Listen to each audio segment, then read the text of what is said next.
Hello, my name is Shoko Fox, and today I'll show you how to add emote droppers for your Twitch on VTube Studio. First, you're going to go and open up VTube Studio. From there, you're going to go to your settings. From your settings, you're going to scroll all the way down. And from there, you're going to connect your Twitch and then press Configure. From Configure, you're going to press Emote Dropper. You select that, and then you're going to want to turn it on. And from there, you can then have different types of changes, such as making it for only subscribers or mods or VIP.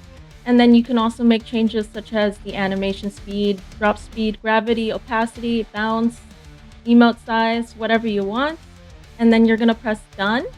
And then from there, you're going to go to your Twitch and then go to your emotes and then put some emotes to test it out, send it off, and bam, you got your emote dropper.